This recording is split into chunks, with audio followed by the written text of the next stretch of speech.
Now that the race is on to determine whether the Titan's crew passengers are alive and whether or not they can be recovered, it's time to talk to Major Glenn Ignazio. He's from the US Air Force, retired. He worked as a former Air Force Special Operations Command and was a MC-130 Shadow pilot. After 23 years of flying, combat deployments, and dozens upon dozens of high-altitude operations and insertions, he had decompression sickness incident. He gave briefings often regarding how a decompression sickness incident and our air crew rationalisation almost killed him. So if there's any man that can talk about this disaster, I think Glenn is the person. Major Glenn Ignazio, welcome to Compass on TNT Radio. Hey, thank you for the opportunity. Definitely address this issue and any questions you and your viewers have. This is it's a truly shocking story because it seems that it's preventable to a point, and it seems to reveal a number of anomalies in terms of safety protection in what is still an unregulated type of transport. Can you provide any more information about what's happened in terms of the loss, the recovery, and if these people have any chance of survival even at this point, Glenn? Yeah, sure. So it's a civilian, vessel, and they're in international waters, so there's not really, regulatory to these vessels. But at the same time, the crew is on board, so they want it to be safe. This vessel itself is a submersible, so it has to be taken care of with a support ship, which it did. The interesting part for this structure is it's mainly a composite type of material and made with some titanium as well, and that's a factor, and I'll get into that in a moment. But the crew and the passengers are actually bolted into the vessel itself. So there is no way to escape from inside. There's no hatch like you normally see in, say, a submarine or something else. So they're literally bolted in. Now, the vessel takes about 2 hours to get down to where the Titanic is at 13,000 feet, and 1 hour and 45 is when they lost connection. Now, most of the time when a submarine or a submersible goes down, they're either communicating by a text, which is using through the water column to transmit to the ship, or a pinging device, which is like a literally a pinging sound that they're able to track a location. This vessel did not have that. Now, when it's down on the floor, they have methods where even if they were unconscious, that these sandbags would release after 24 hours and they would float to the top. Now, they haven't heard from them. It hasn't surfaced, or at least of what they've discovered or found. And the idea that a catastrophic event occurred, that's very plausible. And they run out of oxygen in 40 hours. So they are facing a tremendous amount of, or an uphill battle to really get this vessel back. Glenn, it's one thing in the military, if you're in a submarine, there would have to be innumerable amount of programs and training, etc., for something that would happen like this, that if you were on limited oxygen, what might you do and attempt some sort of survival?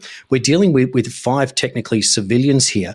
How is it possible that they would be even trained to understand what's going on? And is there any way that they could perhaps be planning for some form of recovery, escape, perhaps being able to float back to the surface? Is there anything that they could actually do, or are they literally just waiting out the clock here? At this point, they're pretty much waiting at the top. The briefing that the passengers get are usually like if there's a fire on board, what to do, certain oxygen masks they can take and filter out smoke and so forth. But like I said, they're actually bolted into this tube. So even if there was anything they could do, if they were floating and bobbing on the surface of the ocean right now, unable to communicate with the ship, they can't get out of the vessel. So that's crazy, but that's the way it's built. Now, the depth of 13,000 is pretty critical, because even our, unclassified, most of our submarines operate at like 1,500 feet down.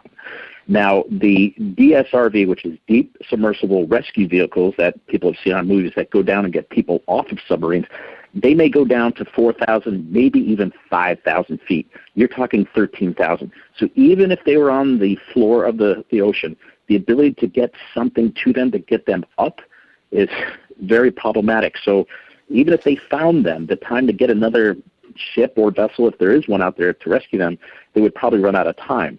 Now, if they were somewhere in the water column where they came up part way, they could be floating miles and miles away from the target area. If they're on the surface, they can't get out and they're not communicating with anybody. There's a lot of problems here because there's no communication. They haven't found them. And unfortunately, it's not really looking the best for them. I hate to be negative, but it looks like it's a catastrophic event that they may have experienced.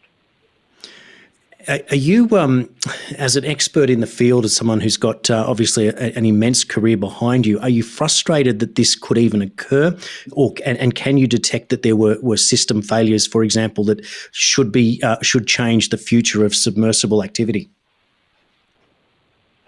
Well, this is definitely tied to those things that are very wealthy people that are also adrenaline junkies. I mean, you're going to see that out there.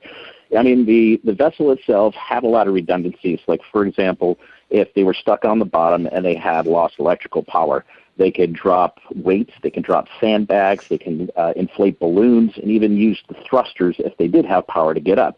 Even if they were unconscious, they have these hooks that are hanging onto these sandbags, these ballasts that are holding them down, that dissolve after 24 hours, and they would surface.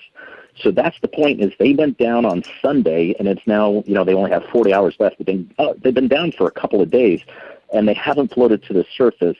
That's the thing where people are thinking, was there catastrophic failure? That carbon fiber I was telling you about, it's very strong, but it's also very fragile. In other words, if there was a pressure issue, the unfortunate part, and I hate to be graphic in case somebody is listening, but the vessel itself would implode instantly, and you would never hear from the people. In fact, they probably would never know what happened to them.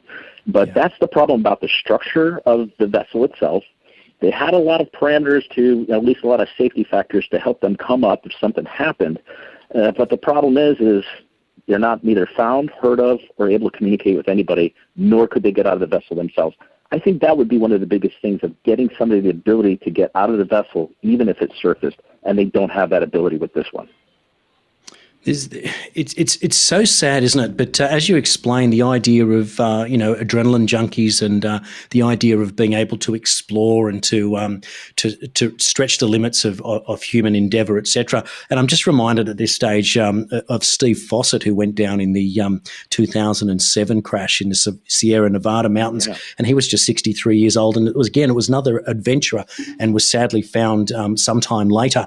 And it's this same thing. Now, no one wants anyone to stop adventuring and pioneering, but it just seems that it's just such a tragic loss at this stage, and we are probably getting ahead of ourselves praying for a miracle. But it seems that if it gets to Thursday and we have no further news, that we can only assume the absolute worst, and that's why people are just trying to find out and understand exactly how this is going on. Glenn, it's truly, truly a sad moment. At this point, is there any chance, can we cling at any chance of hope of survival at this point, or are we just, no chance at all?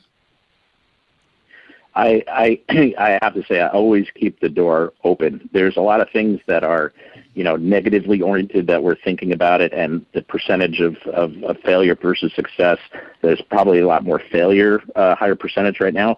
But here's the thing. When I've done searches out in the middle of the ocean looking for people, and the weather is a little gray, there's white caps out there, the waves are about 6 feet, and this vessel is white, it is very hard to detect a vessel on the surface. Yeah. So say they lost all power, they're having trouble identifying or at least connecting with the ship, and they're floating on the surface, it is very difficult to see these things from even 100 feet over the target. It is very difficult. So it would be hard to find this vessel, but let's say until there's absolutely a no-go with oxygen and so forth, I always try to lean on the idea that they can be found until you finally come to the point that there is no option of that happening. Indeed. Look, Glenn, it's just the incredible work that you've done in your career, and many of your fellow colleagues are still doing for us. You are the heroes of the day, and unfortunately not even the heroes can provide us with any news except hope at this stage. And I thank you, Major Glenn Ignazio, US Air Force retired, for spending the time with me today on Compass to explain that to our listeners. We're going to take a break and be back with more.